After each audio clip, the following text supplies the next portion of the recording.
Jujutsu Kaisen के नए season 3 को, जिसमें हमें द कलिंग गेम आर्क देखने को मिलेगा। तो चलिए जानते हैं इसके एपिसोड नंबर 1 की कहानी को बिना किसी देरी के। एपिसोड की शुरुआत में हम यूजी को देखते हैं, जिसके सामने एक बड़ा सा कर्स स्पिरिट था। यूजी उस कर्स से दूर भागता है। वो एक बिल्डिंग से दूसरी बिल्डिंग में कूद रहा था, तभी वो कर्स यूजी को अपने हाथ में पकड़ लेता है। लेकिन अचानक ही उस कर्स को कोई मार देता है, जिससे वो यूजी के ऊपर ही गिरता है। इस कर्स को यूता ने मारा था, जो कि असल में यहाँ यूजी को मारने आया है। कहानी अब कुछ समय पीछे जाती है। हम जेनिन घराने के सबसे छोटे बेटे नाओया जेनिन को देखते हैं, जो बात कर रहा था कि माँ की अभी तक मरी या नहीं। वैसे ऐसी लड़की को तो मर ही जाना चाहिए जो घर के मर्दों की बात नहीं सुनती। उससे अच्छी तो माई है, जिसे कम से कम पता तो है कि वो एक लड़की है। नाओया को यहाँ पर जिनिची और ओजी जेनिन भी मिलते हैं, जो उसे डांटते हैं कि तुम्हारे पिता अपनी आखिरी सांसें गिन रहे हैं और तुम अब आ रहे हो। नाओया बोलता है कि किसे फर्क पड़ता है, सबको मालूम है कि जेनिन घराने का अगला वारिस मैं ही हूँ। मेरे सारे बड़े भाई किसी काम के नहीं है। अंकल ओजी, आपका तो कोई बेटा भी नहीं है, बस 2 बेटियाँ हैं। और जिनिची, तुम्हारी तो शक्ल ही खराब है, अपने भाई तोजी से बिल्कुल उल्टी। नाओया की बातें सुन ये गुस्सा हो जाते हैं, और असल में ये तीनों स्पेशल ग्रेड 1 के सॉर्सरर्स हैं। तभी इन्हें खबर दी जाती है कि जेनिन घराने के हेड नाओबितो जेनिन अब इस दुनिया में नहीं रहे और अब उनकी वसीयत पड़ी जाएगी। उनकी आखिरी इच्छा थी कि उनके बाद नाओया को जेनिन घराने का अगला हेड बना दिया जाए। सारी जमीन जायदाद और कर्स्ड टूल्स जो कि जुजुत्सु हाई की तिजोरी में रखे हैं, उन पे नाओया का हक होगा। लेकिन अगर किसी कारण से सातोरु गोजो की मौत हो जाती है या उसे कुछ बीमारी हो जाती है, तो तोजी की इच्छा पूरी की जाएगी और मेगुमी को जेनिन घराने का हेड बना दिया जाएगा और सारी जायदाद भी उसके नाम हो जाएगी। ये बात सुन नाओया को अच्छा नहीं लगता। उसे पता चलता है कि मेगुमी इस समय टोक्यो में है और यूजी की तलाश में गया है। अब नाओया प्लान बनाता है कि वो यूजी और मेगुमी दोनों को ही मार देगा। इस समय टोक्यो के अंदर लाखों कर्स स्पिरिट घूम रहे हैं, तो कोई सवाल नहीं करेगा कि मेगुमी कैसे मरा। एक बार मेगुमी मर गया तो उसकी जायदाद हड़पने वाला और कोई नहीं होगा और जेनिन घराने का मुखिया सिर्फ मैं बनूंगा। दूसरी तरफ हम यूजी को देखते हैं, जो अकेला बैठा था।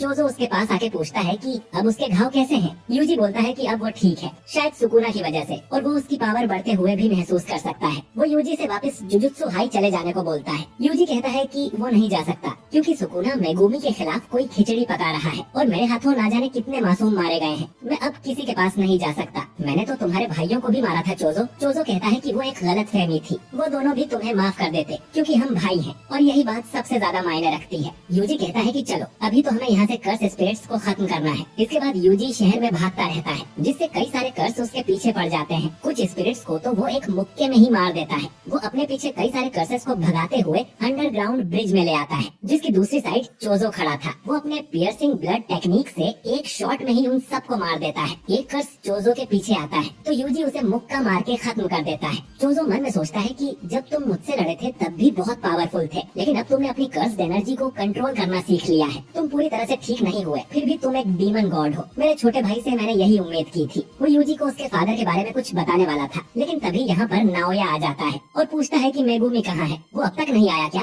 और तुम दोनों अभी तक यहाँ से भागे नहीं। यूजी पूछता है कि हम भागेंगे क्यों, तो नाओया बताता है कि तुम्हें मौत की सजा सुनाई गई है, क्योंकि अब गोजो यहाँ नहीं है, तो तुम्हें कोई प्रोटेक्ट नहीं कर सकता। गोजो के डर की वजह से हायर अप्स ज्यादा उंगली नहीं करते थे। नाओया आगे कहता है कि वैसे तो मैं मेगुमी को मारने आया था, पर अब तुम्हें भी ठिकाने लगा ही देता हूँ। तभी वो यूजी के पीछे आकर उसे मुक्का मार देता है। चोजो उस पर अटैक करने जाता है तो वो उसके भी पीछे पहुँच जाता है और उस पे मुक्कों की बारिश कर देता है। नाओया इन दोनों से काफी तेज था। चोजो कहता है कि उसके पास जरूर कोई टेक्निक होगी। नाओया मन में सोचता है कि ये यूजी तो सुकुना का वेसल है, पर ये दूसरा बंदा कौन है। तभी इन्हें एक जोरदार कर्स एनर्जी महसूस होती है। यूजी सोचता है कि कहीं ये मिस्टर गोजो तो नहीं, पर वो मुड़ के देखते हैं तो ये असल में यूता था। वो बिल्डिंग से नीचे छलांग मारता है तो जमीन में गड्ढा हो जाता है। नाओया बोलता है कि तुम यूता हो ना, जिसे यूजी को मारने का काम मिला है। नाम सुनकर यूजी को याद आता है कि ये तो 2nd ईयर का स्टूडेंट है और ये एक स्पेशल ग्रेड सॉर्सरर है, बिल्कुल मिस्टर गोजो की तरह। नाओया यूता से कहता है कि मैं भी यूजी को मारने ही आया था, पर अब तुम्हारे काम में टांग नहीं अड़ाऊंगा। चोजो अब यूजी से बोलता है कि जल्दी यहाँ से भाग जाओ, मैं इस नाओया को संभालता हूँ। पर वो यूता बिल्कुल गोजो की तरह है, अगर तुम उससे लड़ोगे तो जरूर मारे जाओगे। यूजी अब यहाँ से भागने लगता है, पर यूता उसके ठीक पीछे ही था। इधर चोजो अपनी ब्लड टेक्निक से नाओया पर हमला करता है, लेकिन वो बच जाता है और बोलता है कि तुम्हारी टेक्निक ब्लड मैनिपुलेशन है ना, पियर्सिंग ब्लड को छोड़ के उसमें डरने जैसा कुछ नहीं है, और पियर्सिंग ब्लड को चार्ज करने में थोड़ा टाइम लगता है, यानी मैं तुम्हें आराम से मार दूंगा। चोजो कहता है कि तुम अपनी सोचो, तुम्हें लगता है कि तुम मेरे भाई पर हमला करके यहाँ से जिंदा वापस वापस चले जाओगे। इधर यूता ने यूजी को पकड़ लिया था और यही सीन हमने एपिसोड की शुरुआत में देखा था,